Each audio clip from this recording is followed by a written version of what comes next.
ভাই সন্ধ্যা থেকে অনেক ওয়াজ শুনেছেন। 12:30 নাগাদ মাহফিল শেষ হবে। যাদের দোয়ায় শরীক হওয়ার ইচ্ছা আছে বাইরে না দাঁড়িয়ে ভিতরে ঢুকে বসে বসে। রজব আলী সাহেব কি ওয়াজ করছিলেন আপনারা তা সরাসরি উপলব্ধি করেছেন। আমাকে দিয়ে আল্লাহ কি বলাবেন তিনি ভালো জানেন। তবে কিছু বলার আগে, কোন সাবজেক্ট বলার আগে মৌলিক একটা কথা বলি। কোরআন শরীফে আল্লাহ বলেছেন, আল্লাযীনা ইয়াসতামিউনাল কাওলা ফায়াত্তাবিউনা আহসানা। কান একটা শুনবার অঙ্গ। যত রকমের আওয়াজ হয় সব কানে ঢোকে। যেমন কথাও ঢোকে, তেমন বাক্য ছাড়া শুধু শব্দটাও কানে ঢোকে। ঠিক না ভুল? শুধু শব্দ থেকে শুধু পাওয়া যায় ভয়, জ্ঞান পাওয়া যায়। কিন্তু যদি বাক্য সহ শুধু শব্দ ঢোকে তা থেকে পাওয়া যায় জ্ঞান। কি পাওয়া যায়? জ্ঞান। কোরআন বলছে যে যারা কথা শোনে সেই কথাগুলোর ভিতরে কিছু ভালো কথাও থাকে, কিছু মন্দ কথাও থাকতে পারে। পারে না? পারে না? একজন আলেম যখন কথা বলে তো দায়িত্বশীল খোদাভীরু আলেম হলে তিনি মন্দ কথা বলেন না, ভালো কথাই বলেন। আর যাদের ভিতরে খোদার ভয়ের অভাব আছে তারা ইসলামী স্টেজে ভালো কথার সঙ্গে মন্দ কথাও থ্রো করে। ঠিক না ভুল? আর আলেম ছাড়া সাধারণ কোনো বক্তা যদি হন, কোনো জয়ন্তী উৎসবে কোনো বক্তা বক্তৃতা করলেন, কোনো রাজনীতির মঞ্চে কোনো বক্তা বক্তৃতা করলেন, কোনো বিচিত্রা অনুষ্ঠানে, কোনো সাংস্কৃতিক অনুষ্ঠানে কোনো বক্তা বক্তৃতা করলেন, সে কথার ভিতরে ভালো মন্দ উভয়ই থাকতে পারে। ঠিক কিনা বলে? তাহলে আমরা বাস্তবের বক্তৃতার জায়গাগুলোকে খুঁজে দেখতে পাচ্ছি। যারা খোদাভীরু আলেম, সেই আলেমগুলোই কেবলমাত্র মানুষকে ভালো কথাটাই শুধু পরিবেশন করে। বাকি খোদার ভয় বর্জিত আলেম কিংবা সাধারণ প্রবক্তা যারা, তারা জ্ঞানের কথাও বলে, অজ্ঞানতার কথাও বলে। কোরআন আমাদেরকে এক কথায় বলেছে, ফায়াত্তাবিউনা আহসানা। ওই সমস্ত কথাগুলোর মধ্যে যে কথাগুলো অতি উত্তম কথা, সুন্দর কথা, ভালো কথা, ওই কথাগুলোকেই যারা অনুসরণ করে, উলাইকাল্লাযীনা হাদাহুমুল্লাহ, ওই লোকগুলোই আল্লাহর হেদায়েত প্রাপ্ত বান্দা বান্দী। তাহলে এই আয়াত থেকে আমরা স্পষ্ট একটা জ্ঞান পাই যে কান যতই শুনুক ভালো কথাটাই কেবল মানতে হবে, মন্দটাকে মানা যাবে না।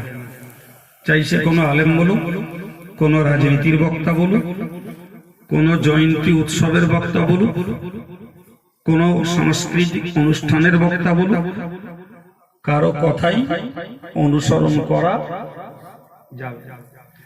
আজকে আমার মায়েরাও দেখছি অনেকে বসে আছেন, আর আপনারাও তো আছেন। প্রথম আমার কাছ থেকে এই মেসেজটা নেন। আগে একটা মন তৈরি করুন, যে মনটা ভালো কথাগুলো মেনে চলবে। কি বলেছি?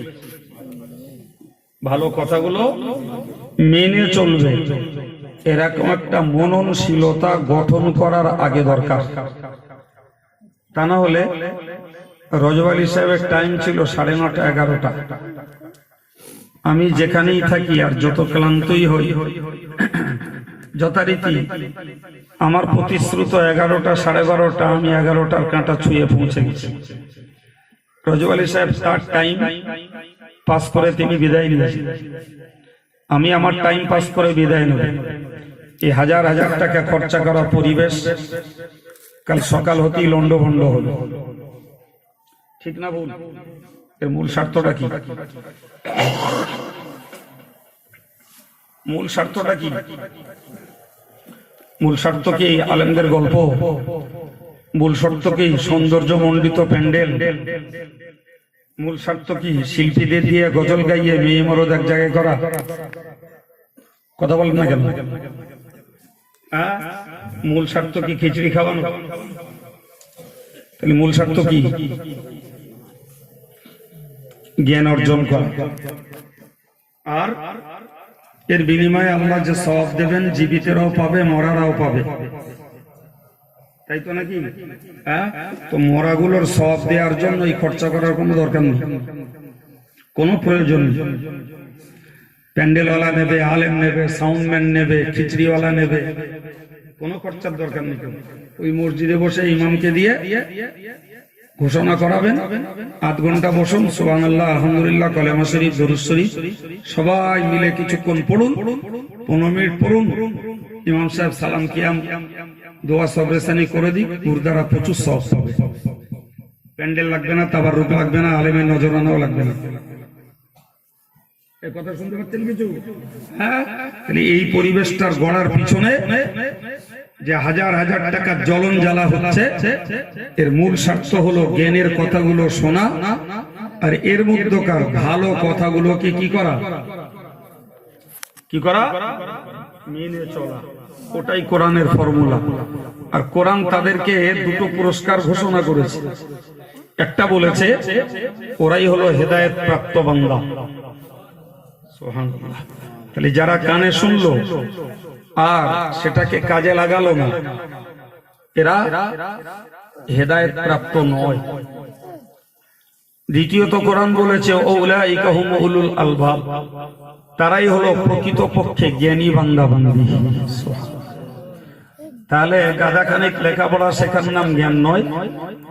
রজব আলী সাহেব ভালো বকে গেছে, কাইম সাহেব হয়তো খারাপ করে বকবে, এই বকাটাও হেদায়েত নয়। আর আপনারা শুনছেন, ভালো লাগছে কারটা, ওইটা মূল্যায়ন করাটা হেদায়েত নয়। হেদায়েত বক্তা, শ্রোতা, কর্তৃপক্ষ সকলের জন্য যেটাকে মেনে চলতে পারবো ওটাই হেদায়েত, আর ওটাই হলো জ্ঞানীর কাজ। কার কাজ? জ্ঞানীর কাজ। জি, ওটাই জ্ঞানীর কাজ। রজব আলী সাহেব কি ওয়াজ করছিলেন আমি জানি না, তবে শেষের কথায় আন্দাজ পেলাম রজব আলী সাহেব আপনাদেরকে ওয়াজ করেছেন। নবী বলেছেন, হে সাহাবীরা, তোমাদেরকে বড় পাপের কথা বলবো। তো সেখানে সাহাবীরা বলেছেন, হ্যাঁ বলুন। প্রিয় নবী বলেছেন, নাম্বার 1 হলো আল ইশরাক বিল্লাহ, আল্লাহর সঙ্গে শিরক করা। তাই বলেছে তো নাকি? আমি তো ছিলাম না এখানে। দ্বিতীয়ত বলেছে উকুকুল ওয়ালিদাইন, বাপ মার নাফরমান হওয়া। তাই তো নাকি? হ্যাঁ। 3 নম্বরে বলেছেন মিথ্যা কথা বলা। 4 নম্বরটা বলছিলেন মিথ্যা সাক্ষী দেওয়া। নাকি ভুল বলছি আমি? এই তো রজব আলী সাহেবের ওয়াজের মোট 4টে মোদ্দা কথা।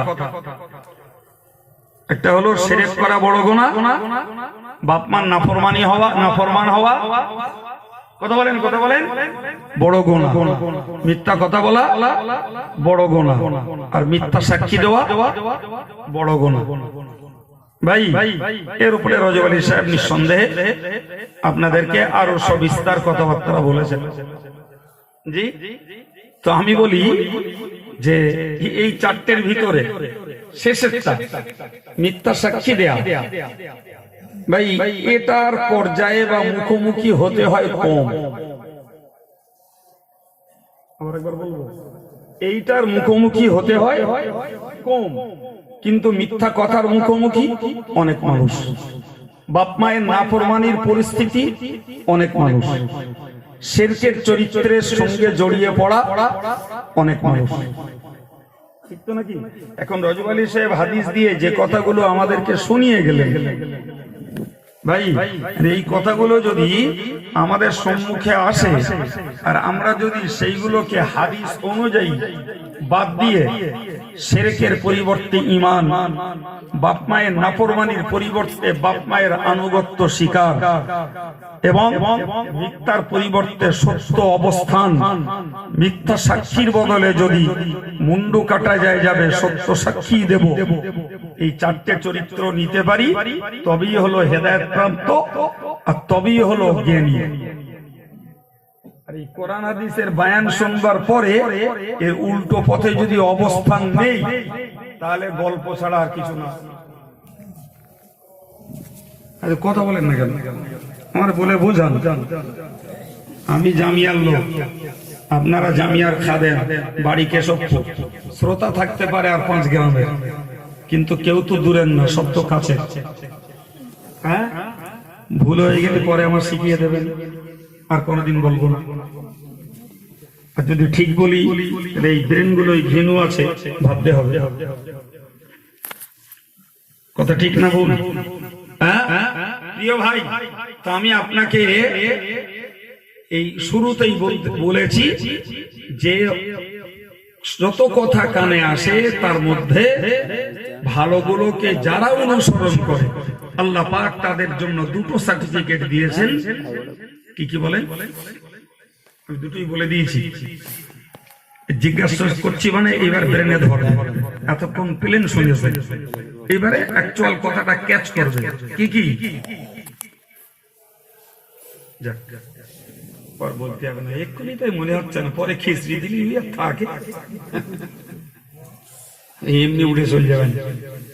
2টো সার্টিফিকেট কি কি এবার একটু মুখস্থ করে নেবেন। একটা হলো যারা ভালো কথা মানে আল্লাহর বিচারে তারাই হলো হেদায়েত প্রাপ্ত বান্দা। সুবহানাল্লাহ। আর একটু জোরে বলেন সুবহানাল্লাহ।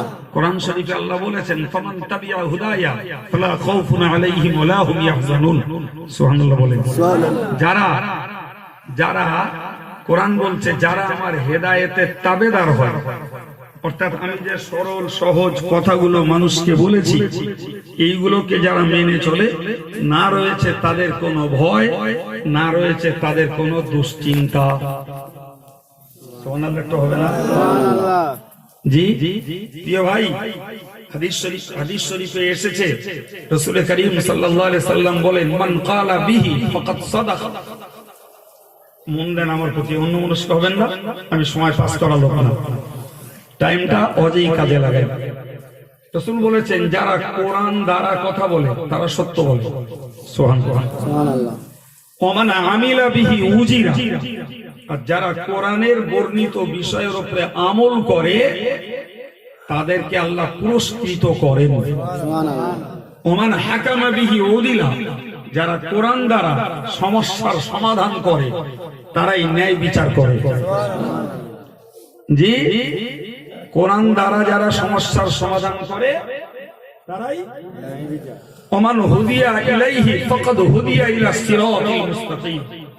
যাদেরকে কোরআনের দিকে ডাকা হয় তাদেরকেই স্থায়ী সরল রাস্তার দিকে ডাকা হয়। আল্লাহু আকবার। আমি প্রথমেই শুরু করেছি কোরআনের আয়াত দিয়ে। কি দিয়ে? হামনাত কিচ্ছু পড়িনি, প্লেন শুরু করেছি। কি দিয়ে? কোরআনের আয়াত। আয়াতটাতে কি বলা হয়েছে? যারা যত কথা শুনে তার মধ্যে ভালোগুলোকে মানে তারাই হেদায়েত প্রাপ্ত, তারাই জ্ঞানী। তারাই কি? এই 2টো পুরস্কার। আরে আল্লাহ যদি আমারে জ্ঞানী বলে, দেশ আমারে মূর্খ বলুক গে যা, কিচ্ছু যায় আসে না। আল্লাহ যদি আমারে হেদায়েত প্রাপ্ত বান্দা বলে, সারা বিশ্ব আমারে বলুক বেহেদায়েত, ওতে আমার কিচ্ছু যায় আসে না। ঠিক কি না? কারণ সার্টিফিকেটটা আল্লাহ দিচ্ছেন। আমি এই হেদায়েতের অনুসারী যারা হয় তাদের পুরস্কার কোরআন থেকে বলেছি, ফালা খাউফুন আলাইহিম ওয়ালা হুম ইয়াহজানুন। না রয়েছে পৃথিবীতে তাদের কোনো ভয়, না রয়েছে পরকালে তাদের কোনো দুশ্চিন্তা। তাহলে হেদায়েত প্রাপ্ত হওয়ার দরকার আছে না নাই? হেদায়েত প্রাপ্ত হওয়ার দরকার আছে ভাই। হেদায়েতের রাস্তা দেখায় কোরআন, সেই কোরআনের বার্তাটাকে আমাদের কাছে ব্যক্ত করে হাক্কানি আলেমেরা, ঠিক কিনা? তাই কোরআনের হেদায়েত যদি জীবনে নিতে হয় তাহলে হাক্কানি আলেমদের তাবেদারি করা। আমি আব্দুল কাইয়ুম যদিও হাক্কানি আলেম নই, জি তবু দেখেছেন দুটো কথা বলি, সবাই জানে, আজ শুনতে বসেছেন। আল্লাহ যদি আমার দিয়ে দুটো হক কথা বলায় মেনে নেবেন তো? ঠিক বলছেন? কুনকান গুজগাজ হবে না তো? হ্যাঁ বলেন ইনশাআল্লাহ। এই মেনে নেওয়ার মানসিকতাটাই আগে দরকার, শুধু মুখের বলিতে না। আমার পক্ষে যাক, আমার বিপক্ষে যাক, আমার স্বার্থে আসুক, আমার স্বার্থের বিরুদ্ধে চলে যাক, কোরআনের বার্তা মেনে নেব, এই বদ্ধ নিয়তটুকুই হলো একজন বান্দার জীবনের বড় একটা মাধ্যম। জি ভাই, চলুন এবার ফিরে একটু কথা বলি। এই যে কোরআনের কথা বলছি ভাই, এই কোরআন রাসূল করিম সাল্লাল্লাহু আলাইহি ওয়াসাল্লাম যখন পড়তেন, আপনারা চঞ্চল হচ্ছেন না তো? মনোযোগ ঠিক আছে?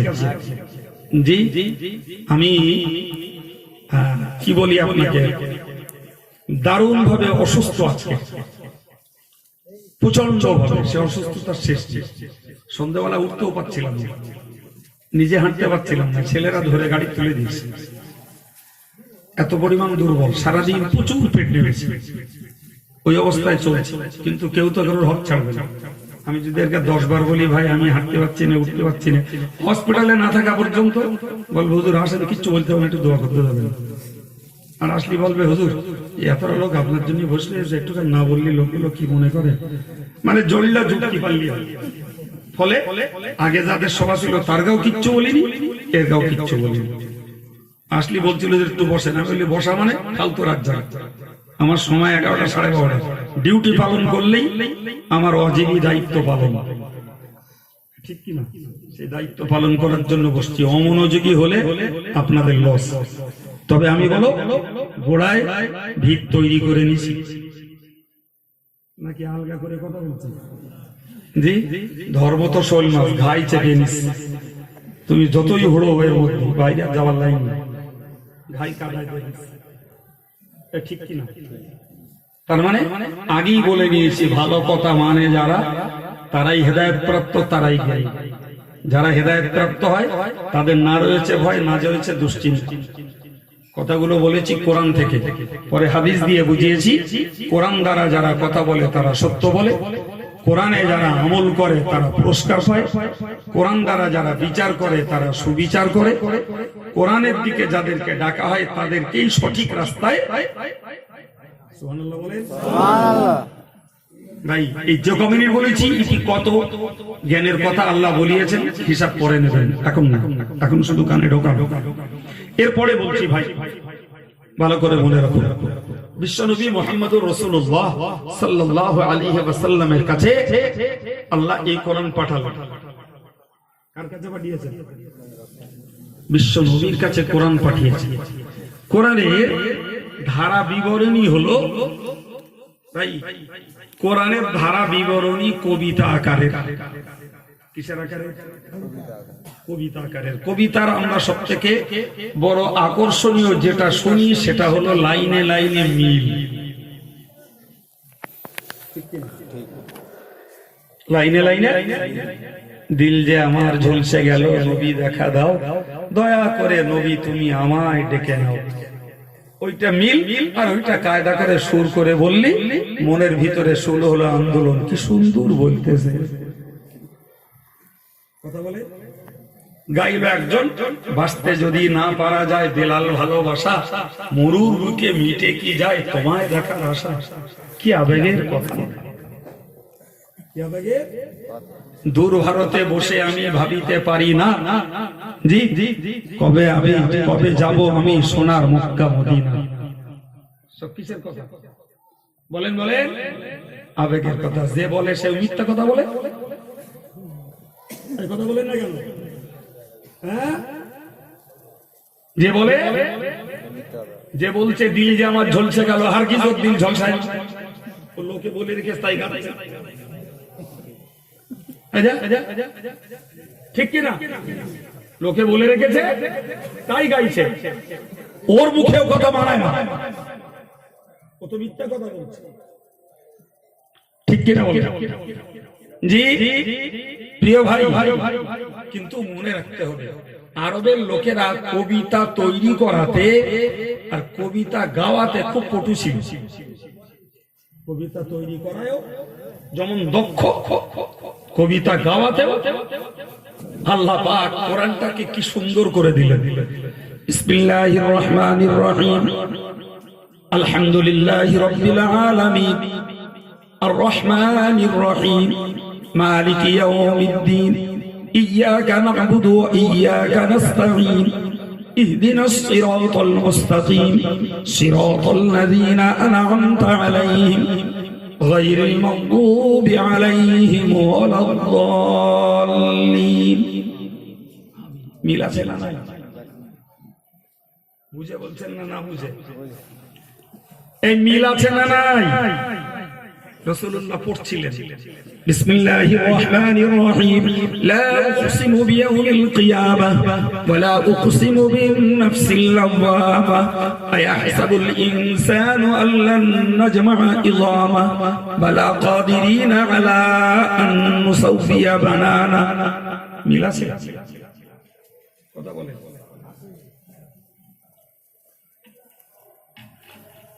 এই আব্দুল করিম কোথায় আছো? আমার গাড়ি থেকে চাটা নিয়ে এসো।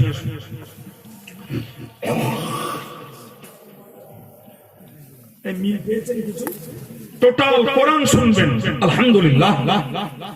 কোরআনের প্রত্যেকটা আয়াতে আয়াতে ছত্রে ছত্রে এরকম সুন্দর ছন্দ প্রকরণ। সুবহানাল্লাহ কবে? আর একটু জোরে বলেন সুবহানাল্লাহ। এই যে কোরআনের ছন্দ প্রকরণ, কোরআনের যে লাইনে লাইনে মিল, এই মিলনের কোরআন আল্লাহ দিয়েছিলেন যেহেতু আরববাসীরা কবিতা আকারে কিছু গাইতে শুনতে ভালোবাসে। আরববাসীরা কবিতা গাইতেও ভালোবাসে, তৈরি করতেও ভালোবাসে। কেউ কবিতা গাইলে শুনতে আল্লাহ কোরআন দিলেন ঠিক সেই ধাঁচে। এই রাসূল এই যে পড়ছিলেন, ওই পড়ারায় শুনলেন হযরত ওমর। কে শুনলেন? ওমর। ওমরের জীবনে প্রথম শুনলেন রাসূল পড়ছেন ওই সূরা। তো হযরত ওমর বেশ খানিকক্ষণ ধরে শুনেছেন। বেশ খানিকক্ষণ ধরে শুনে শুনে শুনে শুনে ওনার মনে একটা ধারণা তৈরি হয়েছে, এ কোরআন কোন কবির কবিতা। আরববাসীরা যেমন কবিতা রচনা করে, মুহাম্মদ আরববাসী, এই কবিতা মুহাম্মাদের রচিত হবে অথবা অন্য কেউ রচনা করেছে, মুহাম্মদ সেইটাকে ট্রেনিং নিয়ে নিয়ে নিজে এখন বলছে। নাউজুবিল্লাহ বলেন, আর একটু জোরে বলেন। সম্মানিত ভাইয়েরা আমার, যেই না হযরত ওমর বলেছেন বা মনে মনে করেছেন কোরআন কবি কবিতা, ওই সময় রাসূলের জবান থেকে বার হচ্ছে ওমা হুয়া বিকাউলি শাইরিন। হে বিশ্বমানব, তোমরা মনে রাখো কোরআন কোন কবির কবিতা নয়। সবাই মিলে আরেকবার সুবহানাল্লাহ। মনে হলো ওমরের কলবে, আর জবাব দিচ্ছেন কে? জোরে বলেন। রাসূল কোথায় ছিলেন? বলিনি আমি। সুতরাং যা বলতেছি তারই রিপ্লাই পাচ্ছি না, আর যা বলিনি তার হয়। রাসূল পড়ছিলেন কাবার চত্বরে দাঁড়িয়ে, সুবহানাল্লাহ, আর ওমর দাঁড়িয়ে ছিল কাবা চত্বরের বাইরে। রাসূল পড়ছেন, রাসূলের খেয়াল, আর ওমর অনেকক্ষণ ধরে শুনেছেন ওই সূরাটাই যেটা শেষে পড়লাম, লা উকসিমু বিয়াউমিল কিয়ামাহ ওয়া লা উকসিমু বিন নাফসিল লাওয়ামা আয়াহসাবুল ইনসানু আল্লান নাজমা'a ইযামা। রাসূল পড়ছেন, আর ওমর অনেকক্ষণ ধরে ধরে শুনেছেন। শুনে শুনে ওমরের মনের ধারণা তৈরি হয়েছে এটা কবির বলেন কবিতা। কবিতা জি, আমাদের ছেলে পিলা পড়ে না, আতা গাছে তোতা পাখি, রহিম গাছে মৌ, ওই পড়ে নাকি জ্ঞান হবে, তাই পড়ে তো। হ্যাঁ, খোকা গেল মাছ ধরতি, কোথায় সে ছিপলি নিয়ে গেল আর মাছ নিয়ে গেল, অতি অতি মানুষ হবে। ওই নাম হচ্ছে কবিতা, ছন্দ। ওমর মনে মনে করলো এই যে ছন্দ প্রকরণ, এই যে লাইনে লাইনে মিল, এ কবি কবিতা ছাড়া আর কিছু নয়। আর ওই মুহূর্তে রাসূলের জবান থেকে তার কানে আওয়াজ চলে এলো, আমা হুয়া বিকাউলি শাইরি, না না, কোরআন কোন কবির কবিতা নয়। চিল্লে বলুন সুবহানাল্লাহ। ওমরের মাথা ঘুরে গেল, চিন্তা করলাম আমি, আর জবাব দিচ্ছে মুহাম্মদ সাল্লাল্লাহু আলাইহি ওয়াসাল্লাম। কথা ঢুকছে ছেলেরা? আমার আল্লাহ বললেন কলিলান মা তুমিনুন, যদিও কোরআন কোন কবির কবিতা নয়, তথাপিও ঈমান এনেছো তোমরা কম লোকে। আমি আল্লাহ কোরআন পাঠাইনি কবিতার জন্য, কোরআন পাঠাইনি ছন্দ মিল করার জন্য, কোরআন পাঠাইনি কানে শুনতে ভালো লাগবে ও জন্য। আমাদের দেশে কেরাত প্রতিযোগিতা হয় না? হয়। আচ্ছা, এই কেরাত প্রতিযোগিতা সত্যি করে বলুন দিন, শ্রোতারা কি শোনে? চিল্লে বলুন। সুর। কি শোনে? সুর। আর আমি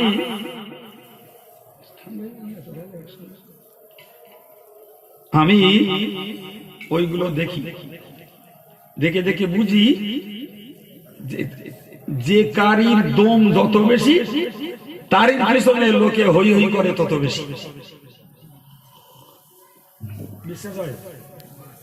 বিশ্বাস হয়?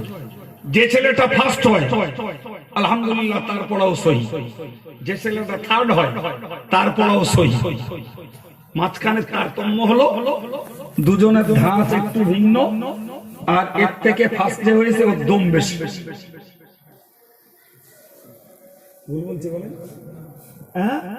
100% এটাই সত্য। ও যে কোরআনে কি বলছে ও বোঝে না, আর এর জন্য ওইটা শুনে বাকি মেয়ে মরো এরা একটু কোরআন পড়তে আগ্রহী হবে, ও শিক্ষাটাও নেয় না। শুধু শুনে, আর কারি সাহেব মনে করে দম যদি জাপটা করে একটা ধরা যায়, ফার্স্ট প্রাইজ লেজে বাঁধা চলছে। প্রিয় ভাই, কোরআন তো সুর শোনাবার জন্য আসেনি, কোরআন আসেনি কবিতার ছন্দ প্রকরণ শোনাবার জন্য। কোরআন এসেছে ওর ভিতরের মর্ম বাণীগুলোকে বোঝো, সেইগুলোকে তোমার জীবনে বাস্তবায়িত করে তোমার জীবনটাকে গড়ো। সুবহানাল্লাহ। এই জন্যই পৃথিবীতে কোরআনের আগমন। হযরত ওমর যখন দীর্ঘ সময় ধরে শুনছিলেন, তখন উনি মনে করলেন কোরআন কবির কবিতা। ঠিক তার পরের আয়াতটাও রাসূল পড়লেন, কোরআন কোন কবির কবিতা নয়। এই যে অপ্রত্যাশিত ভাবে, অযাচিত ভাবে ওমরের কথা জবাব এলো রাসূলের কাছ থেকে, ওমর যেন একটু স্তম্ভিত হয়ে গেল। ব্যাপারটা কি? ব্যাপারটা কি? মনে মনে কল্পনা করলাম আমি, আর জবাব দিল মুহাম্মদ। তাহলে মনে হয় এ কোরআন কোন জ্যোতিষীর উক্তি হবে। কার উক্তি? সম্মানিত ভাইরা আমার, গণকেরা মনের খবর বুঝতে পারে বলে ওই জমানার লোকেরা বিশ্বাস করত। জ্যোতিষীরা গণক মনের খবর বুঝতে পারে বলে ওই জমানার লোকেরা বিশ্বাস করত। বড় লজ্জার সঙ্গে বলতে হয়, আজকের কত কলেমাওয়ালা লোকেরা রয়েছে যারা ভর করা বুড়ো বুড়ির কাছে যায়। ঠিক না? ওরা যদি দুটো সত্যি বলে তো একটা মিথ্যা কথা বলে। এই ভর করে ঘাড়ে কেনা, জোরে বলে। একজন বলেছেন তার ভয় নেই। কে? জিন। ভর করে কে? জিন। ও যদি একটা মিথ্যা বলে তো দুটো সত্যি বলে, দুটো সত্যি খেটে যায়, ওর সঙ্গে জুড়ে দেয়, বলে একটা মিথ্যা। জি, সহিহ বুখারীর বর্ণনা হাদিস শরীফে এসেছে যে জেনেরা মিথ্যার সঙ্গে সত্যের সঙ্গে মিথ্যা জড়িয়ে লোকদেরকে বিশ্বাস বাড়ায়। এর মাথায় ঢুকে গেল সত্যি তো ঠিক বলে। আপনি বিশ্বাস করেন এখানে প্রচুর পরিমাণে জেনেরা সভা শুনছে? বিশ্বাস করেন? হ্যাঁ, আমরা কারো দেখতে পাচ্ছি না বলে, অথচ তারা সভা শুনছে। জি, এখন করিম গেল এক ভরের কাছে, জি বলে দিলে তুমি নাম দাম দিয়ে দাও, কালকে এসো। করিমের কাছ থেকে নাম দামটা নিয়ে নিলে, ওর যে পোষা জেন্ডা আছে তারে পাঠিয়ে দিলে, যাও দিন করিমকে বাড়ি গিয়ে শুনিয়ে শুনুন করিমের কি কি হয়। জি, শুনে গেল গিয়ে তারপর দিন যেদিন ডেট দিয়েছে করিম গেল, তা গেলি বললে ও তোমার নাম করিম তো? হ্যাঁ। তো আচ্ছা আচ্ছা, তোমার চোখ বুঝি ঘুমলি চোখ বুঝে যায় না? আর পেশাব করলে এই পিছন দিকে গড়ে যায় বলো? বুঝতে পারেননি কথা? ও জালিয়াত তো গোপন করে শুনে গেছে, ও জালিয়াত গোপন করে শুনে গেছে। শুনে নেগে এমন দু চারটে বলে দিলে করিম একদম বুঝে নিলে আমার সঙ্গে একদম চম্বুকের মতন খেটে গেছে।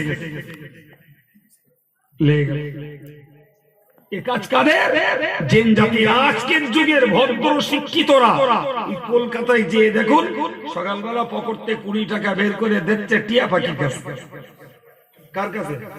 আর ওর কাছে কিছু কাগজ লেখা আছে, টিয়া পাখি শেখানো, টাকা দিলি একটা কাগজ তুলবে। উতি যদি লেখা থাকে ভাগ্য ভালো, তাহলে ও কপাল পড়ার ভাগ্য আজকে ভালো বলে বিশ্বাস করে। আর যদি বোঝে ভাগ্য খারাপ, তাহলে বুঝবে আজকে আমার বীজটা মারা গেছে, যাত্রাই খারাপ। আরবের লোকেরা করতো কি, সকালবেলা উঠতে উঠে দেখতো গাছে পাখি বসে আছে, তো ওই পাখিটা উড়িয়ে দিলে, এই যে এদিক থেকে পাখিটা দেখেছে, দেখে উড়িয়ে দিলে। পাখি যদি ডান দিকে যায় তাহলে বুঝবে আজকে আমার ভাগ্য ভালো, আর পাখি যদি বাম দিকে যায়। আপনি চলুন কলকাতায় প্রতিদিন সকালবেলা অ্যারিস্টোক্রেট ফান্টা দেওয়া এডুকেটেড পারসন ওই রকম সর্বনাশ করছে প্রত্যেক দিন। আর আমার দেশের মুসলমান গুলো ওই বুড়ো বুড়ির কাছে নেগে ওর কাছ থেকে শুনে কথা শুনতে পাচ্ছেন?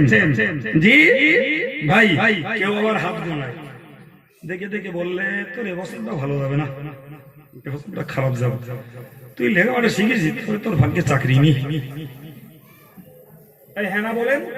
হ্যাঁ। আর আমি আপনারা বলছি জি, যদি 20 বছর আগে এই রেখা দেখে থাকেন, 20 বছর পরে দেখেন ও রেখা একটা সূচের আগা পরিমাণ পাল্টায়নি, যা ছিল তাই রইল। যা ছিল আদাতে যারা হস্তরেখা বিচার করে এরা একদম পূর্ব চিটিং বাজার প্রতারক ছাড়া কিচ্ছু না, কিচ্ছু জানে না। আগলুম বাগলুম দুটো বলে দেয়, পাঁচটা বলে তার দুটো খাটে, ইতি এর মাথা খারাপ। শুনতে পাচ্ছেন? এই কথাগুলো বকলাম। হে মুসলমান, শুধু শিরক করলে ঈমান যায় না, ওই জেনের কথা বিশ্বাস করা না যায়, ওই হাত গণনা করা হারাম, বিশ্বাস করলে শিরক হয়ে যায়। জি, ওই পাখি ডান দিকে যাচ্ছে না বাম দিকে যাচ্ছে ওসব দেখে নিজের ভাগ্য নিরূপণ করলে ওটাও শিরকের পর্যায়ে পড়ে। জি ভাই, সকালবেলা কাক দেখলি যদি মনে হয় যে বোধহয় কেনা মরণ খবর লেস, তা ঠিক নেই, ও আর এক বেঈমান। হাতের থালা পড়ে গেছে বলতে কি জানি কোন কুটুম যে এসতে, তার ঠিক নেই। খাতি খাতি বেসম লেগে বলতে কেনা যে নাম করতে এখন, তাই কথা বলছেন না কেন? আমি হ্যাঁ, এই জাতীয় ভ্রান্ত বিশ্বাস এ জাতির মধ্যে আছে না নাই? প্রিয় ভাই, কথার পৃষ্ঠে কথা বললাম জ্ঞানের জন্য। মূলত হযরত ওমর চিন্তা করছিল যে আমি যখন বললাম কবির কবিতা, তো সে কথা তো প্রতিবাদ করলো মুহাম্মদ, বলল কবির কবিতা নয়। আবার বললাম গণকের উক্তি। আল্লাহু আকবার। আমার রাসূলুল্লাহ পড়ছেন ওমা হুয়া বিকাউলি কাহিনিন কলিলাম মা তাযাক্কারুন। না না, ও বিশ্ব মানব, তোমরা মনে রাখো, তোমরা যারা মনে করছো কবির কবিতা, সেটাও নয়। যারা ভাবছো জ্যোতিষীর উক্তি আর এটা গণকের উক্তি, আমি আল্লাহ পাক জানিয়ে দিলাম কোরআন কোন জ্যোতিষী আর গণকের উক্তি নয়। সুবহানাল্লাহ। আর তো আবেগে হবে, ওমরের মাথা ঘুরে গেল। আগে বললাম কবির কবিতা সেও খাটলো না, পরে বলছি জ্যোতিষীর কথা তাও খাটলো না। কি এটা? সঙ্গে সঙ্গে আমার রাসূলুল্লাহর জবান থেকে আরেকটা আয়াত বেরিয়ে এলো, তানজিলুম মির রাব্বিল আলামিন। ও বিশ্ব মানব, তোমরা মনে রাখো, এটা কোনো কবির রচিত কবিতা নয়, এটা কোনো গণকের বক্তব্য আর উক্তি নয়, এটা হলো বিশ্ব জগতের প্রতিপালক আল্লাহর পক্ষ থেকে একটি আইনি এবং বিধি পুস্তক। সুবহানাল্লাহ। এই কবিতা শোনানোর জন্য দেয়নি, শুধু সুর করে করে পড়ার জন্য দেয়নি। তুমি এটাকে গণকের কথা, জ্যোতিষীর কথা বলে বিশ্বাস করবে এজন্য নয়। এটা দিয়েছি আমি আল্লাহর পক্ষ থেকে একটা আইন, একটা বিধান, এটা আমি আমার পক্ষ থেকে একটা সংবিধান। এই সংবিধানটাকে দুনিয়ার মানুষেরা ফলো করবে, এটাকে মেনে চলবে, তাই আমার পক্ষ থেকে এটাকে পাঠিয়েছি। জি প্রিয় ভাই, প্রচুর কথা, আমার শক্তি কম, জ্ঞান কম, সময়ও কম। আমি এ পর্যন্ত আপনাকে বুঝিয়েছি যে যে কোরআন আমাদের কাছে এসেছে গাইড বুক হিসাবে, যে কোরআন এসেছে সংবিধান হিসাবে, এই কোরআন আমাদের বিশ্বাসে থাক, এটা কোনো কবির কবিতা। সম্মানিত ভাইরা আমার, আল্লাহ পাকের কোরআন অন্যত্র জানিয়েছেন, ওমান নুআম্মিরুহু নুনাক্কিসু ফিল খালকি আফালা ইয়াকিলুন। আসল ঘটনা হলো, আমার দিকে তাকান, আসল ঘটনা হলো মক্কাবাসীরা কোরআনটাকে মানবে না, কোরআনটাকে মানবে না। তো মানবে না, তাই ধান্দা করে লোকদেরকে বলতো, করে বাদ দিত, ও কোরআন একটা কবির কবিতা, ও মানিস না। আবার কখনো বলতো, জি ওই মোহাম্মদ নামীয় ব্যক্তিটাও জাদুগ্রস্ত, ওর উপরে জাদু হয়ে গেছে, ও যখন তখন প্রলাপ বকে। মূলত এদের উদ্দেশ্য ছিল মানুষকে কোরআন থেকে বিমুখ করে দেওয়া, কোরআন থেকে বিমুখ করে দেওয়া। আল্লাহ ওদেরকে একটা সতর্ক বার্তা দিলেন, প্রচন্ড জ্ঞানের একটা সতর্ক বার্তা। সেটা হলো কি, ওমান নুআম্মিরুহু নুনাক্কিসুহু ফিল খালক। শোনো গো, যাদের বাচ্চা বেলায় মারি, যাদের যুবক কালে মারি, যাদের অপরিণত বয়সে মারি, এদের ব্যাপার আলাদা। কিন্তু যাদেরকে আমি পূর্ণ বয়সে মারি, যাদেরকে পূর্ণ, ওমান নুআম্মিরুহু, যাকে পূর্ণ বয়স দেই, নুনাক্কিসুহু ফিল খালকি, তাকে একদম সেই সৃষ্টি শুরুর মতো হালাতে ফিরিয়ে দেই। আমরা বলি না, বুড়ো হয়ে গেলেই ছেলে মানুষ হয়, হ্যাঁ না বলে, মানুষ বুড়ো হয়ে গেলেই ছেলে মানুষ হয়, ঠিক কিনা? বাচ্চা ছেলেগুলো যেমন আবদার করে, বাচ্চা ছেলেগুলো যেমন বায়না ধরে, বাচ্চা ছেলে মেয়েগুলো যেমন কান্নাকাটি করে, বাচ্চা ছেলে মেয়েগুলো বিছানায় পেশাব করে, ঠিক কিনা বলে? বাচ্চা ছেলে মেয়েগুলো ভাত মুখ ছড়ায়। একজন অতিকার বৃদ্ধ মানুষকে বাস্তবটা লক্ষ্য করে দেখবেন, পুরো 100 ডিগ্রি উল্টে সেই ছেলে মানুষের হালাতে পৌঁছে গেছে, ঠিক না? কোরআন বলছে, আমি বলি না যে এই জন্য রাসূল আল্লাহর কাছে দোয়া করতেন, আল্লাহ তুমি আমাকে অতি বৃদ্ধ হওয়া থেকে বাঁচাও। সুবহানাল্লাহ, সুবহানাল্লাহ। কারণ অতি বৃদ্ধতা মানুষের জন্য একটা চরম বিপদ, ঠিক কিনা? নিজের ভারসাম্য নিজে রাখতে পারে না, নিজের পবিত্রতা নিজে রাখতে পারে না, নিজের ইস্তেঞ্জা গোসল নিজে করতে পারে না, নিজের ভারসাম্য রাখতে না পারার জন্য পরিবারের লোকের কাছে হয়ে যায় ভার বোঝা, ঠিক না ভুল? এই জন্য হাদিস শরীফ এসেছে, রাসূলুল্লাহ নিজে দোয়া করতেন, আল্লাহ তুমি আমাকে অতি বৃদ্ধতা থেকে বাঁচাও। আনারুদ্দা ইলা আরযালিল উমুর, রাসূল বলতেন, আল্লাহ তোমার কাছে পানাহা চাইছি, তুমি আমাকে অতি বৃদ্ধ হালাতে পৌঁছে দিও। আল্লাহু আকবার। তাহলে পৃথিবীতে বেশি দিন বাঁচতে চাইলে ভাই পরিবর্তন হতে হতে একদিন এমন বৃদ্ধতায় মানুষ পৌঁছে যায় যখন নিজের চলা নিজে, অথচ ওই দোয়াটা রাসূল চাইতেন, আল্লাহ তুমি আমাকে অতি বৃদ্ধ করে দিও না যেখানে আমি নিজের ভারসাম্য হারিয়ে ফেলি। সুবহানাল্লাহ। সম্মানিত ভাইরা আমার, আল্লাহ বললেন ওমান মুহাম্মিরুহু নুনাক্কিসুহু ফিল খালকি। আমি আল্লাহ পাক দুনিয়ার মানুষকে বলে দিচ্ছি, ওগো দুনিয়ার মানুষ, তোমরা মনে রাখো, যাদেরকে আমি অতি বৃদ্ধ বয়স দিয়েছি, এদেরকে আমি আল্লাহ সেই সৃষ্টির শুরুর হালাতে ফিরিয়ে দিয়েছি। আফালা ইয়াকিলুন, তারা কি বোঝে না? একবার ওগো তুমি তো সেই লোক গো, তুমি তো সেই কিশোর একদিন দাঁত কাটছিলে, তুমি তো সেই যুবক একদিন ধরাকে সরা জ্ঞান করছিলে, তুমি তো সেই অভিভাবক একদিন সংসারটাকে চালাচ্ছিলে, তুমি তো সেই অর্থশালী জি একজন গরিবকে মানুষ বলে গ্রাহ্য করনি, তুমি তো সেই শিক্ষিত একদিন মূর্খগুলোকে মানুষ বলে মনে করনি, তুমি তো সেই শক্তিশালী জি একদিন তুমি তোমার অত্যাচারী শক্তির বিনিময়ে দুর্বল গুলোকে কোণঠাসা করেছো। আমি আল্লাহ এক চান্সে তোমাকে বৃদ্ধ, জ্ঞান লোপ পাওয়া, পাগল, অবুঝ বানিয়ে দেইনি গো। ধাপে ধাপে ধাপে ধাপে শিশু থেকে কিশোর, কিশোর থেকে যুবক, যুবক থেকে পৌঢ়, পৌঢ় থেকে বৃদ্ধতা, অতি বৃদ্ধতায় যেমন পৌঁছে দিয়েছি। একদিন তোমার জ্ঞান ছিল, কথা বলে ছিল, একদিন তোমার জ্ঞান ছিল না, আমি আল্লাহ তোমার জ্ঞান দিয়েছি। একদিন তোমার ভাষা স্পষ্ট ছিল না, আমি তোমার স্পষ্ট ভাষা দিয়েছি। আবার ওই জ্ঞান লোক পেতে পেতে এমন জায়গায় পৌঁছে গেছে, আল্লাহ মাফ করুন, কত লোক নিজে পায়খানা করে নিজে খাচ্ছে। কথা বলছেন না কেন? মস্তিষ্ক বিগড়ে যে বাপেরে ভাই বলছে, অথচ তুমি একদিন জেনেছিলে। কত এডুকেটেড পারসন ওই রাস্তায় রাস্তায় ঘুরছে, এমএবিটি জি ব্যাংকের চার্টার অ্যাকাউন্টার রাস্তায় ঘুরে, খবর রাখেন, এই খবর রাখেন, ব্যাংকের চার্টার অ্যাকাউন্টার ছিল রাস্তায় ঘুরে। এই যে স্তরে স্তরে মানুষের অবস্থানের পরিবর্তন ঘটায় কে? আল্লাহ।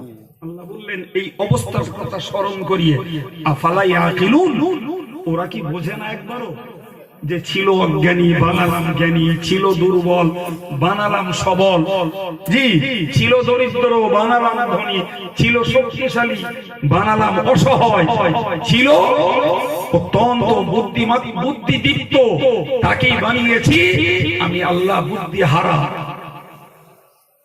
কথা বলে এইগুলো দেখলে তো বুঝতে হয় যে আমার পরিস্থিতি এক জায়গায় থাকে না, আমার পরিস্থিতির পরিবর্তন হতেই রয়েছে।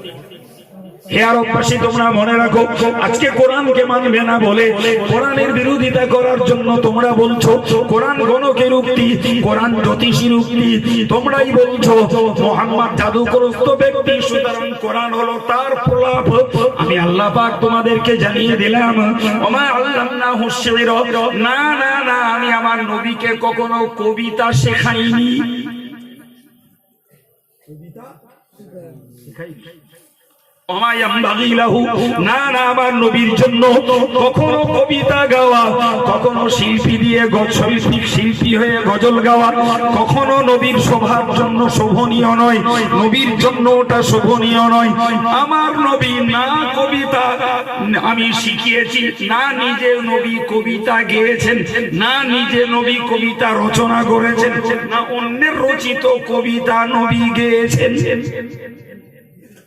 কোথায় আছে?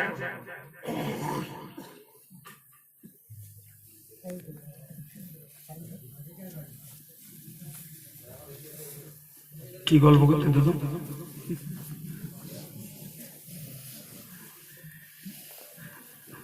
রেডারে না ধরে তা একটু চুপ হতে হবে, যাদের ধরতে তারা শোনো। ভুল বললো, আমি কোরআন বলছি না অন্য কিছু বলছি? এই যে আয়াত দুটো পড়লাম, সূরা ইয়াসিন খুলুন, সূরা ইয়াসিন শরীফের 5 রুকুতে স্পষ্ট ঝলঝল করছে। অনেক ভাইরা সূরা ইয়াসিন জানে, অনেক মায়েরাও জানে। কালকে সকালবেলা ফজর পড়ে খুলবেন, সেই সূরা ইয়াসিনের 5ম রুকুর অংশ। বললেন এই বুড়ো হয়ে গেছো, হালাত পরিবর্তন হয়ে গেল, এখনো সোজা হওনি, এখনো কোরআনের নামে বদনাম দিচ্ছ কোরআন কবি কবিতা, এখনো কোরআনের বদনাম দিচ্ছ কোরআন গণকের উক্তি, এখনো বদনাম দিচ্ছ মোহাম্মদ জাদুগ্রস্ত তাই পাগলের মতো প্রলাপ বকেছে। চিল্লে বলুন নাউজুবিল্লাহ। আমি আল্লাহ বলছি আমার নবীকে কবিতা শেখাইনি। আমার নবী কবিতা গাওয়ার লোক না, আমার নবী গজল শিল্পী না, আমার নবী নাচ পড়ার লোক না, আমার নবীর জন্য ওটা শোভনীয় নয়। আল্লাহ বললেন ওমা আল্লামনাহু শি'রা, আমি আমার নবীকে কবিতা শেখাইনি। ওমা ইয়ামবাগি লাহু, আমার নবীর জন্য কবিতা গাওয়া কখনো সমীচীন নয়, উচিত কাজ নয়। ইন হুয়া ইল্লা যিকরুন ওয়া কুরআনুম মুবিন। সুবহানাল্লাহ, একটু মহব্বত করে বলেন, ও বান্দা বান্দি, আমি যে কোরআনটাকে পাঠিয়েছি এটা হলো উপদেশ ভরা কোরআন, এটা হলো আমার পক্ষ থেকে পাঠানো একটা স্পষ্ট বার্তা। জোরে বলুন। তাহলে আমার নবী কবিতা গেয়েছেন, চিল্লে বলুন। কবিতা রচনা করেছেন। জীবনে নবী কবিতা নিজে রচনা করেননি, কারো কবিতা গান না। কেবলমাত্র একটা হাদিস এসেছে, হযরত আম্মা জান আয়েশা সিদ্দিকা রাদিয়াল্লাহু আনহা বর্ণনা করেছেন, রাসূলুল্লাহ একদিন একজনের কবিতা, একজনের দু লাইনের একটা কবিতা গাইতে গেলেন, আর গাইতে যেয়ে শব্দ আকতিচ হয়ে গেল। শব্দ কি হলো? আকতিচ হয়ে গেল। হযরত আবু বকর সিদ্দিক বললেন, হুজুর কবিতাটা ওইরকম নেই, এইরকম আছে। রাসূলুল্লাহ বললেন, এসে বললেন, হে আবু বকর, কবিতা গাওয়াও আমার কাজ না, কবিতা রচনা করাও আমার কাজ না, সুতরাং ও কবিতার শব্দ উল্টো পাল্টা হয়ে গেছে, যেতেই পারে। তার মানে এই উল্টো পাল্টা হওয়ার দ্বারাই রাসূল বুঝিয়ে দিলেন যে কবিতা গাওয়া এক পর্যায়ের ভিন্ন কাজ। এক পর্যায়ের কি?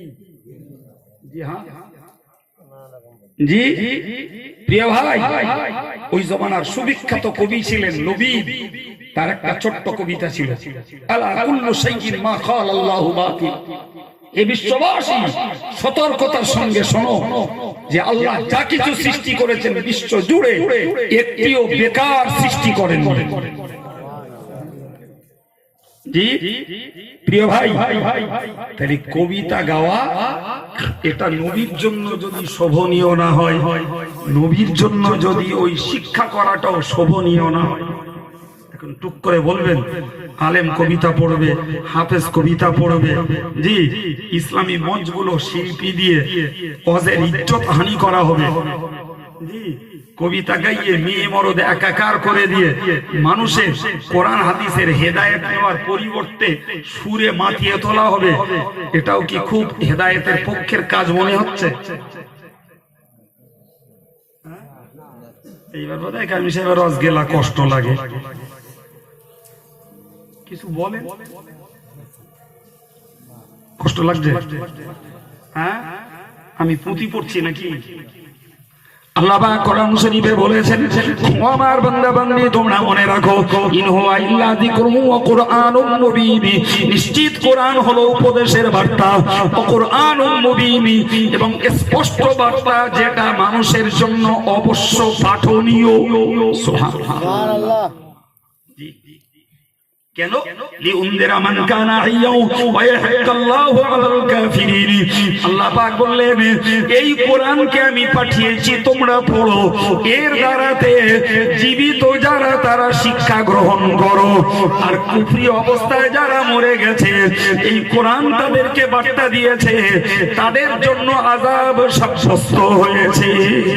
নাউযুবিল্লাহ। জীবিতের জন্য কোরআন কি আছে?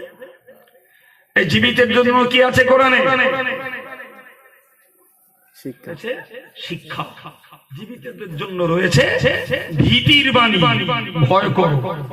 কিসের বাণী রয়েছে? ভয়ের বাণী রয়েছে কোরআনে। কোরআনটাকে শোনো, বোঝো, আর অন্তরটাকে ভীতু বানাও। কি বানাও? ভীতু বানাও।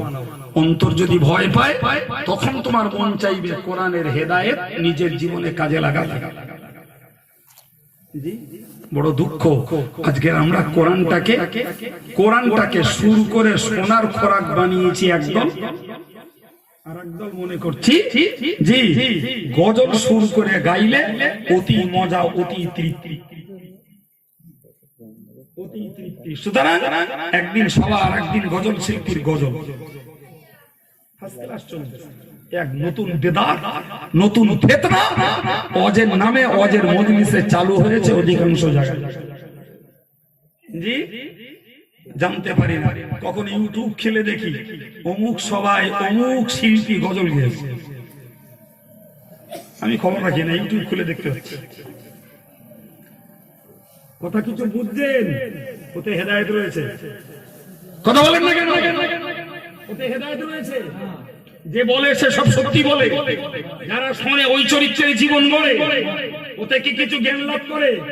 হ্যাঁ ভাই, যুবক গজল গাইলে যুবতীগুলোর কলজে ফেটে পড়ে, যুবতী গাইলে যুবকগুলো ঝাঁপিয়ে পড়ে। এই এই হারামের লাড্ডা ছাড়া আসল কিচ্ছু লাভ হয় না।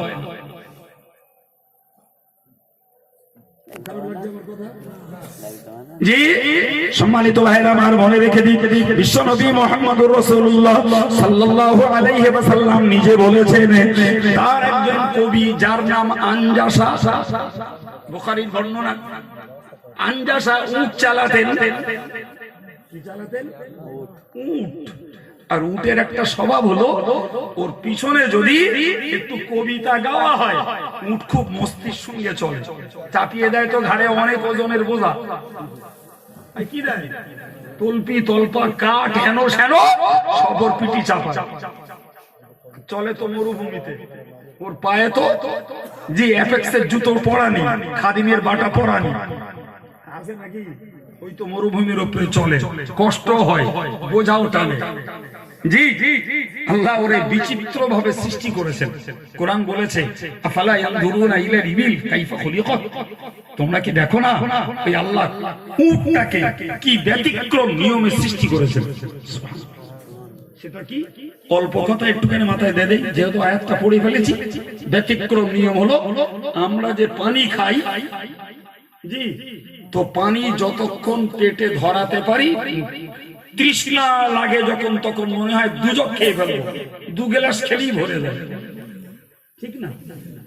উট যখন তৃষ্ণা পায়, আল্লাহু আকবার, ওর পেটে 2টো থলি আছে, ও একটা থলিতে রানিং পানিটা খেয়ে নেয়, আর একটা থলিতে স্টক করে নেয়। আল্লাহু আকবার।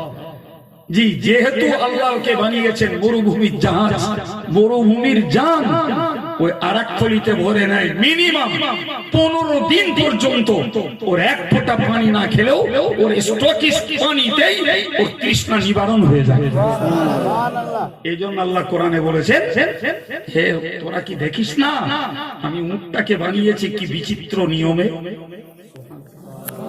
ওরে যেমন বানিয়েছি আমি মরুভূমির জান, নেই মরুভূমিতে পানির ব্যবস্থা, একবার কুয়ায় পানি পেলে ভরে নেয়, 15 দিন চলে। জি গাড়ির ট্যাঙ্কি খালি হয়ে গেলে খোলা পাতায় পেট্রোল পাম্প, আবার শিকড়ে পেট্রোল পাম্প, কথা বলে জি ওই বেড়া চাপায় গেলে আবার। এর জন্য তো ওরকম কুয়ার ব্যবস্থা ছিল না বাপ, আজও নাই, ওই একই সিস্টেম। তো উট একে কষ্ট করে, আবার বোঝা বয়, জি ও ইচ্ছা করে চলতে চায় না। এই জন্য যে ও রশিটা ধরে চলে, ও যেতে একটু কবিতা গায়, জি ওই কবিতার সুরের মস্তিতে চলে। জি কিসে চলে? আমার দেশের একদল লোক রয়েছে, এদেরকে কোরআনে তাফসীর করলি ভালো নেয় না, এদেরকে শরীয়তের কথা বললি কানে ঝেঁকে না। জি এদেরকে সুর করা বাদ দিয়ে যদি বাবারে মারে করে টান না মেরে প্লেন বলা হয়, তাও তাদের রেডারে ধরে না। যদি সুর করে করে বলা হয়, তখন বলে কি সুন্দর বলেছে। আমার মনে হয় এরা কি উটির মতন খানিকটা নাকি থেকে জানি কথা বলে, কথা বলে না হলে আব্দুল কাইয়ুমের ওয়াজ 100টা বার করুন, রজব আলী রজ 20-50টা বার করুন, পুরো দেখুন দিন এরা জাতির জন্য ভালো কথা বলে না মন্দ কথা বলে, এরা কোরআনের কথা বলে না, হাদিসের কথা বলে না, অন্য কিছু বলে। মাতিন সাহেবের রজ বার করুন, কি ইয়াকুব সাহেবের রজ বার করুন, এক কথায় দেশের যে কোনো দলের হাক্কানি আলেমদের রজ বার করুন, দেখুন তারা জাতিকে হেদায়েতের কথা বলে না বেহেদায়েতের কথা বলে। আমার কথা বুঝতে পারছেন কি জন্য? একটা লোক বুঝলো না, আপনারা কিছু বুঝেছেন? তাহলে এরপরে সুর ভক্ত, টাং ভক্ত, হতি হতি শিল্পী ভক্ত, তাই তো খেলা। বেশ চলতে থাকে, পিছে মালুম হবে। সম্মানিত ভাইরা আমার, হযরত আনজাসা নবীর একজন কবি, তার কাজ ছিল উট চালানো। আর উট চালাতে যেয়ে তিনি খুব সুর করে করে উটের জন্য কবিতা বলতেন। ওই মস্তিতে উট চলত, ওই মস্তি উটি তৃপ্তি। এখন যদি বলা হয় যে শিল্পী আনা হবে না, তাহলে আমরা চাঁদা দেবো না। মজা তো উঠি। কাইম সাহেব যাবো বলতে তো অপ্রেশার, আর মজা তো গায়কের গায়ে গাওয়া সুরে আর স্বরে। ওতে মেতে মতেছে, মেতেছে, মজেছে সমাজের এক শ্রেণীর যুবক যুবতী। প্রিয় ভাই, রাসূলুল্লাহ আনজাসাকে ডাকলেন। দেখো, ইয়া আনজাসা লা তুকাসসিরিল কওয়ারি। বুখারী বর্ণনা, হে আনজাসা, এই কাঁচগুলোরে ভেঙো না। কি ভাঙতে বারণ করলেন? জোরে বলুন কি? আচ্ছা, তিনি পড়ছেন মুখে কবিতা গজল, ওতে কাঁচ ভাঙার কি আছে? কিন্তু স্পষ্ট হাদিস এসেছে, লা তুকাসসিরিল কওয়ারি। ওগো আনজাসা, খবরদার, তুমি কাঁচগুলোকে ভেঙো না।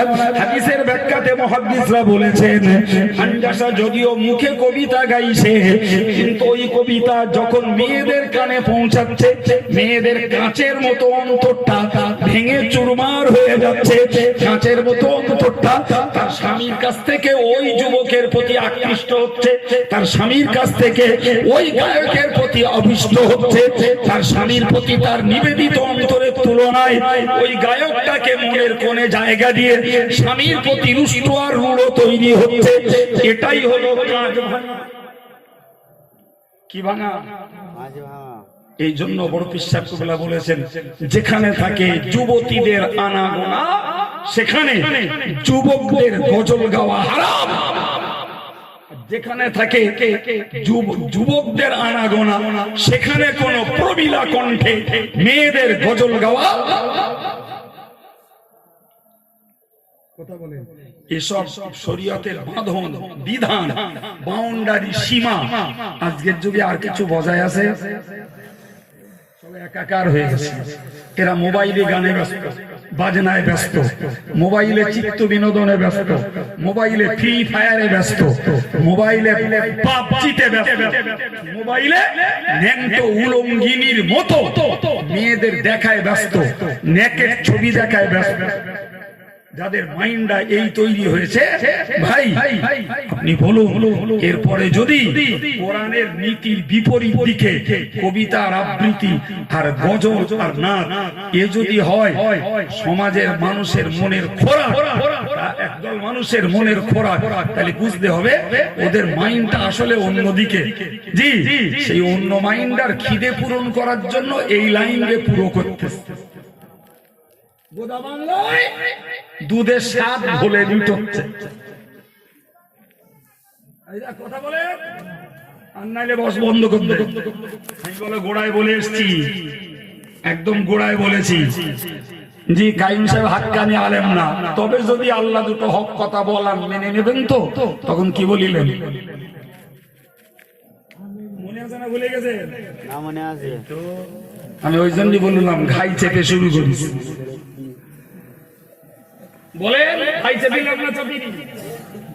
সম্মানিত ভাইরা আমার, কোরআন বলুন, কোরআন বলছে, ওয়াশশুআরাউ ইয়াত্তাবিউহুমুল গাবুন আলাম তারা আন্নাহুম ফী কুল্লি ওয়াদিন ইয়াহিমুন আন্নাহুম ইয়াকুলুনা মা লা ইয়াফআলুন। কি চ্যাম্পিয়ন কথা কোরআনে। আল্লাহ বলছেন ওয়াশশুআরা, কবি যারা, কবি যারা, ইয়াত্তাবিউহুমুল গাবুন, মূর্খ যারা, অজ্ঞ যারা, নিরেট যারা, অশিক্ষিত যারা কবিদের অনুসরণ করে, তারাই। এরা তো আরো মুসিবত, আরো বিপদ। বলুন, আমার কথা বলবেন, আপনি কোরআন দেখবেন, এইখানে বসে দেখে নেব। আর কোরআন দেখবেন মূল, তাও দেখবেন। যদি মনে করেন বাংলা তরজমা দেখবো, অনুবাদ, তাও দেখবেন। যদি মনে করেন তাফসীর দেখবো, এখানে বসে দেখে নেব। বিজ্ঞান তো সহজ করে দিয়েছে, মোবাইলে অ্যাপস ঢুকিয়ে দিয়েছে। কি চাই তোমার? কি চাই? ফ্রি ফায়ার চাই, পাবজি চাই, ক্রিকেট চাই, ফুটবল চাই, তাও পাবা যদি তোমার ইচ্ছাটাকে ভালো পথে কাজে লাগিয়ে কোরআন চাও, হাদিস চাও, হাদিসের কোরআনের তাফসীর চাও, হাদিসের ব্যাখ্যা চাও, নবীর জীবনী চাও, প্রিয় ওলিদের জীবনী চাও, সব পাবা। তুমি তোমার ইচ্ছাটাকে কোনটায় কাজে লাগাবা, জি পুরস্কারটা সেরকম পাবা। লাইন তো ক্লিয়ার। এই কথা বলেন, এখানে বসে দেখাতে পারবো না ইনশাআল্লাহ। আল্লাহ পাকের কোরআন বলছে ওগো বিশ্ববাসী মনে রাখো, কবিদের তাবেদারি করে, কবিদের গোলামি করে, কবিদের অনুসরণ করে, কবিদেরকে ভালোবাসে যারা অজ্ঞ, যারা মূর্খ, যারা পথভ্রষ্ট, যারা ভ্রান্ত, তারাই কবিদের পিছনে ছোটে। আমি বলিনি বাপ, রাগদেশ, ঝাঁকাঝাঁকি, ঝালাঝালি কিছু যদি করতে মন চায় আল্লাহর উপরে করো, কার উপরে? জোরে বলে। আর আল্লাহর উপরে অসন্তুষ্টি প্রকাশ করে ঈমানের খাতায় নাম রাখা যাবে তো? আবার আল্লাহ আবার বললেন, আলাম তারা, ও নবী তুমি কি দেখো না, আন্নাহুম ইয়াকুলুনা ফি ওয়াদিহিমুন, ওরা যা বলে কল্পনার জগতে ঘুরে ঘুরে বলে, ওরা যা বলে কি বলে একদম এক জায়গায় বসিয়ে দেন একটা কবিরে, দৃশ্যটা দেখবে, দেখে দেখে একটা কবিতা তৈরি করে দেবে। পারবে না? পারবে না। আপনি দাঁড়িয়ে থাকবেন, হবে না, দেখে দেখে একটা কবিতা তৈরি করে দিল, সব কল্পনা। জি জি যে কবিতায় রয়েছে ভালো জিনিস, তা নেওয়ার লোক নেই, তা নেওয়ার লোক নেই। জি ও জ্ঞান নেওয়ার চিন্তা করার লোক নেই। সম্মানিত ভাইরা আমার, মনে রেখে দিন, আল্লাহ পাক বলেছেন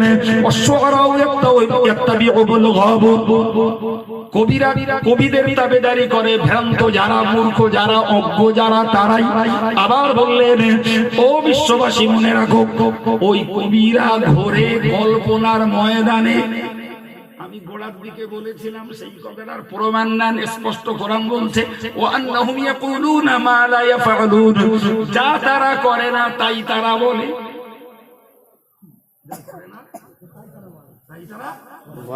বলে যা করে না তাই তারা খাটছে। সেই যে বললাম, বাঁচতে যদি না পারা যায় বেলাল ভালোবাসা, মরুর বুকে মিটে কি যায় তোমায় দেখা দাও। দিল যে আমার ঝলসে গেল, নবী দেখা দাও। আরে বাবা, যে গেয়েছে ওটা তার জন্য মানানসই। যিনি গেয়েছেন আবেগ বসে, তিনি গেয়েছেন, ওটা তার জন্য মানানসই। জি আমরা একটা কবিতা গাই, বালাগাল উলা বিকামালিহি কাশাফাত তুজা বিজামালিহি হাসনাত জামিউ খিসালিহি সাল্লু আলাইহি ওয়া আলিহি। এটা একটা কবিতা গেয়েছেন বিশ্ব কবি, রাসূলের সাধক প্রেমী হযরত শেখ সাদী। ওটা শেখ সাদী নিজের জন্য গাননি, দেশের আলেমরা কেউ ওটা নিজের জন্য বলেন না। ওই 4 লাইন কবিতা 3 লাইন হলো নবীর প্রশংসা। সুতরাং যে পড়বে তার মুখেই মানানসই, সুবহানাল্লাহ বলে, যিনি পড়বেন তার মুখে মানানসই। জি 3 লাইন কবিতা, বালাগাল উলা বিকামালিহি, বালাগাল উলা ওই নবী নিজের গুণ আর যোগ্যতায় পৌঁছে গেছেন উন্নতির উচ্চ শিখরে। সুবহানাল্লাহ কবে ঠিক না ভুল?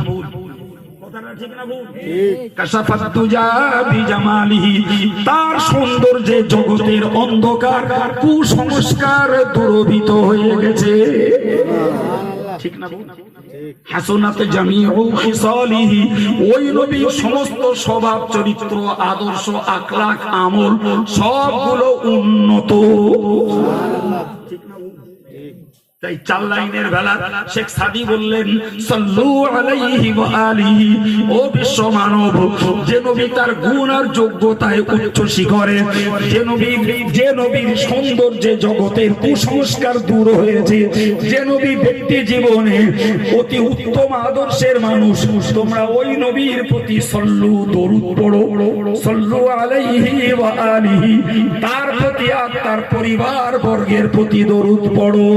আল্লাহুম্মা সাল্লি আলা মাওলানা মুহাম্মদ ওয়া আলা আলি সাইয়্যিদিনা মাওলানা মুহাম্মদ। জি, তাহলে এটা শেখ সাদি। শেখ সাদি নিজের আবেগের নিজের কবিতা নয়, এটা শেখ সাদির গাওয়া নবীর প্রশংসার কবিতা। সুতরাং গাইতে পারে একজন বক্তা, গাইতে পারে মসজিদের ইমাম, গাইতে পারেন আপনিও। সুবহানাল্লাহ। জি, সুবহানাল্লাহ। ভাই তাহলে যেটা রসুলের নাম, যাতে রয়েছে রসুলের গুণাবলী, জি, রসুলের সেই গুণ প্রকাশের জন্য যিনি যেমনটি গেয়েছেন তেমনটি আকারে ওটা গাওয়া চলে। এই কবিতা গাওয়ার দলিল হাদিস শরীফে এসেছে। হযরত হাসান বিন সাবিত রাদিয়াল্লাহু আনহু, যিনি রাসূলের প্রশংসার কবিতা গাইতেন, সুবহানাল্লাহ, রাসূলের প্রশংসা কবিতা গাইতেন, সেখানে লক্ষ্য সুর শোনা নয়, সেখানে লক্ষ্য ঢাঁচ আর ঢং শোনা নয়, সেখানে লক্ষ্য ছিল এই বিদ্যেরও রয়েছে নবীর প্রশংসা, সুবহানাল্লাহ, নবীর প্রশংসা। হযরত হাসান কাফেরদের বিরুদ্ধে কবিতা তৈরি করে করে কবিতা আকারে ওদের প্রতিবাদ করতেন। হযরত হাসান কবিতা তৈরি করে নবীর প্রশংসা করতেন। রাসূলুল্লাহ মসজিদে নববীর সামনে একটা মেম্বার তৈরি করে দিলেন।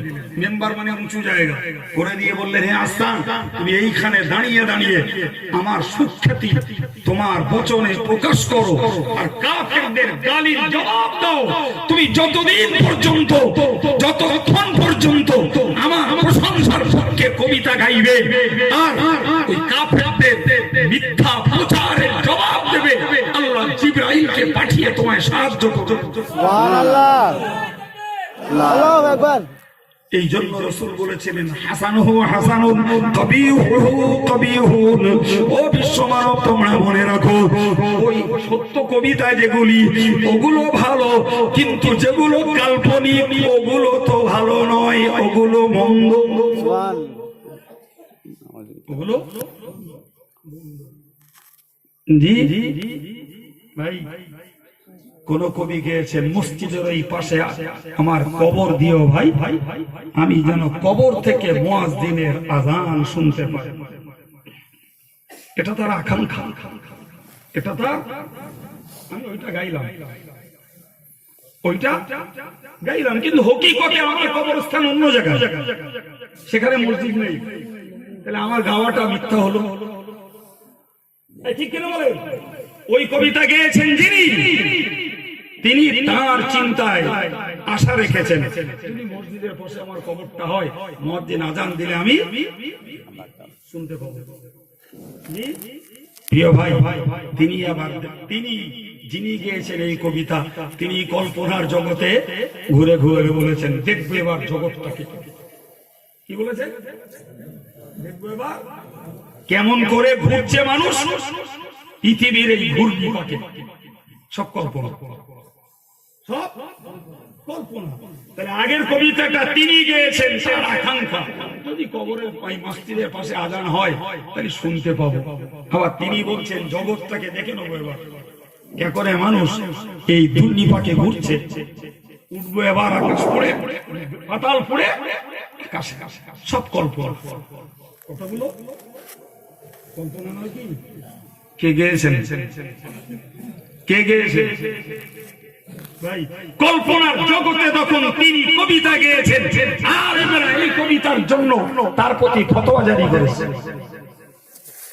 আবার তিনি আবার গেয়েছেন ওই কবিতা, জি আল্লাহ মসজিদের পাশে আমার ও ভাই, মসজিদের পাশে আমার কবর দিও যেন মুয়াজ্জিনের আজান শুনতে পাই। ভাই এটা তার ভালোর পক্ষের একটা আবেগ, ঠিক না বল? তো রাসূল এই জন্য বলেছেন একই কবির কবিতা, একটা রয়েছে মন্দ, ইসলাম বিরোধী, আল্লাহ বিরোধী, অহংকারের একটা অর্থ, আর এক কবিতায় রয়েছে তার আবেগ ভরা একটা আবেগ ভরা দাবি। কথা ঠিক না ভুল? এখন ওই কবিতা কবির দাবিদারি করে XYZ আমি পড়ি, আব্দুল হাই পড়ুক, আব্দুল করিম পড়ুক, ভাই জি ওইটা তো আমার মুখে মানাবে না, মানাবে কথা বলে। সুতরাং আমাদেরকে ওই জন্য মনে রাখতে হবে, আল্লাহ বলেছেন, আল্লাহ কত সত্য কথা বলেছেন, ওয়া আন্নাহুম ইয়াকুলুনা মা লা ইয়াফআলুন, যা করে না তাই তারা বলে, যা করে না তাই তারা। আল্লাহর কথা সত্য না মিথ্যা? আল্লাহর কথা বাস্তবে খাটছে না খাটে না? সুতরাং আমি আমার বক্তব্যের আজকের মেসেজ আপনাকে দেব, জি কোরআনকে কবিতা আকারে ভাবলে হবে না, নবী কবি এটা ভাবলে হবে না, জি আল্লাহ নবীকে কবিতা শেখাননি, জি আল্লাহ নবীকে দিয়েছেন আল কোরআন, জি যার ভিতরে রয়েছে জ্ঞান, যার ভিতরে রয়েছে হেদায়েত, যার ভিতরে রয়েছে জাহান্নাম থেকে বাঁচার রাস্তা, যার ভিতরে রয়েছে জান্নাত পাওয়ার রাস্তা, যার ভিতরে রয়েছে চরিত্র গঠনের রাস্তা। আলহামদুলিল্লাহ আমরা ইমাম সাহেব থেকে শুরু করে মঞ্চের বক্তাদের কাছ থেকে এরূপ বার্তা, এরূপ বাণী জীবনে বহুবার শুনেছি।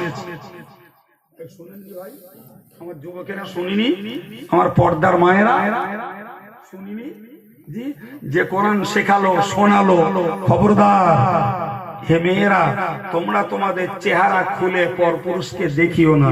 যে কোরআন শোনালো তোমরা তোমাদের দেহটাকে অবগুণ্ঠন পর্দা দ্বারা আবৃত করো। যে কোরআন শোনালো তোমরা তোমাদের কণ্ঠের আওয়াজকে পরপুরুষের কাছে চড়া করো আর পরিবারের কাছে নরম করো। এই বার্তাগুলো মেয়েদের জন্য কোরআন দিয়েছে। কথা বলছেন? যে কোরআন বার্তা দিল পুরুষদেরকে সুদ খেও না, ওই কোরআনের বার্তা মেয়েদের জন্য গ্রহণযোগ্য। তোরা সুদী লোন নিও না, তোমরা বেপরদায় সমিতির কাজ, তোমরা বেপরদায় 100 দিনের কাজ করতে যে ব্যাংকে লাইন দিয়ে সেখানে তোমরা প্রতিযোগিতার ময়দানে নেমো। এই কোরআনের এই মেসেজগুলো আমল করার লোক আছে বাপ? কম না বেশি? হ্যাঁ যে একটু জোরে বলবো। আমি আবার জামিয়া পর্যন্ত যাবো, তো আমার দলে কেউ আছে কিনা দেখি। কথা বলে এই কোরআনের বার্তাগুলো কাজে লাগানোর দলে লোক কম না বেশি বাবা? জি এই জন্য আল্লাহ বলেছেন কবিরা ঘরে কল্পনার জগতে আর যা বলে তা করে না, কিন্তু আমি আল্লাহ যে কোরআন পাঠিয়েছি এর প্রত্যেকটা কথা সত্য এবং আমার নবী এই কোরআন ব্যক্ত করেছেন, তার লাইফে জাতির কাছে যা বলেছেন তার প্রতি পয়েন্ট নিজের জীবনে বাস্তবায়িত করেছেন। একটু চিল্লে বলো সুবহানাল্লাহ। এই জন্য রাসূল যখন রাস্তা দিয়ে হেঁটে যেতেন হযরত উম্মে সালমা বলতেন কোরআন হেঁটে যাচ্ছে। আল্লাহু আকবার। কি হেঁটে যাচ্ছে? কোরআন হেঁটে যাচ্ছে। তার মানে কোরআনের যেগুলো করণীয় বার্তা আল্লাহ পাঠিয়েছেন ওগুলো নবী পাক তার জীবনে করে দেখিয়েছেন, আর যেগুলো কোরআন নিষেধ করেছে নবী সরকারে দো আলম তার লাইফ থেকে 100% সেগুলোকে মাইনাস করে রাসূল তার জীবন গড়েছেন। আর রাসূলের এই প্র্যাকটিক্যাল লাইফটা দেখেই সাহাবায়ে কেরামেরা তাদের জীবনটাকে পূর্ণ তৈরি করতে পেরেছেন। আর এই জন্যই নবী সাহাবীরা সার্টিফিকেট পেয়েছেন, লাইয়ালি জান্নার মান রাআনি ওয়া আমানা বি। আমার নবী বলেছেন আমার সাহাবী যারা আমাকে দেখেছে এবং আমার প্রতি ঈমান নিয়ে এসেছে এরা জাহান্নামের আগুনে প্রবেশ করবে না। আল্লাহু আকবার।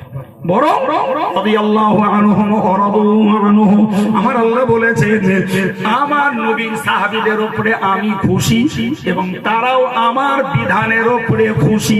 সুবহানাল্লাহ। আমি তাদেরকে যে আদেশ করেছি তা তারা মেনে নিয়ে খুশি, আর এ কারণে আমি আল্লাহ আমার নবী সাহাবীদের প্রতি জোরে বলুন আচ্ছা ভাই, আল্লাহ যদি কোন বান্দা বান্দির উপরে সন্তুষ্ট হন, তার আর ইহ পরকালে কোন সমস্যা থাকে বা? জি প্রিয় ভাইরা, এই খুশির বার্তা, এই খুশি সার্টিফিকেট সাহাবারা পেয়েছেন একমাত্র ওই কোরআনকে ফলো করার জন্য, কোরআনের বাস্তব জীবন, নবীর তাবেদারি আর গোলামি করার জন্য। আমি এই সুন্দর ঠাসা মজলিস, আমার মায়েরাও যেমন নিস্তব্ধে বসে কথাগুলো শুনছে, আমার প্রিয় যুবক ছেলেরা তারাও অনেকে শুনছে। করজোড়ে নিবেদন করব, আমি আপনাদের শত্রু নই, আমি আপনাদের হিতাকাঙ্ক্ষী, আপনাদের দরদি, ভালোবাসি। আমি এই যুবকগুলোকে নিঃসন্দেহে মনের মতো মনে করি, তাই এই বার্তাগুলো দিয়ে বললাম, হে ছেলে, হে যুবক, ওগো মুরব্বী, এ পর্দার সম্মানিতা মা বোন, আল্লাহর রাস্তায় কল্পনার জগতে ঘুরলে হবে না। এ ছেলে, কল্পনার জগতে ঘুরিস না বাবা। কোরআনের বিধানটাকে নিজের জীবনে কতটা কাজে লাগাতে পেরেছি, কতটা এখনো ঘাটতি আছে, এই ভাবনাটা ভেবে একটা দুটো করে যদি কোরআনের চরিত্র জীবনে তৈরি করতে পারি, আর যে বদ চরিত্রগুলো ভিতরে ঢুকে আছে ওইগুলো যদি একটা দুটো করে বাদ দিতে পারি, তবেই তো এইখানকার ভাইদের ডাকা এই সভা, এই আপনাদের দানের এই সুন্দর ব্যবস্থাপনা, আপনাদের সহযোগিতার এই তাবারুকের আয়োজন, জি সবকিছুই আমাদের জন্য হেদায়েত ও নাজাতের ওসিলা হবে ইনশাআল্লাহ।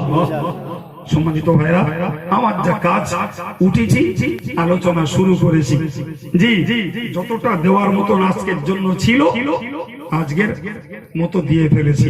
আলোচনা আর বাড়বে না, এরপরে দোয়া সবরেসানি এবং তাবারুক বিতরণ, জি তার মাঝখানে ছোট্ট একটু কাজ, আগামী বছরের এই সভা তাবারুকের জন্য আপনাদের কাছে একটু ভিক্ষার হাত। কয়েক মিনিট ভাই,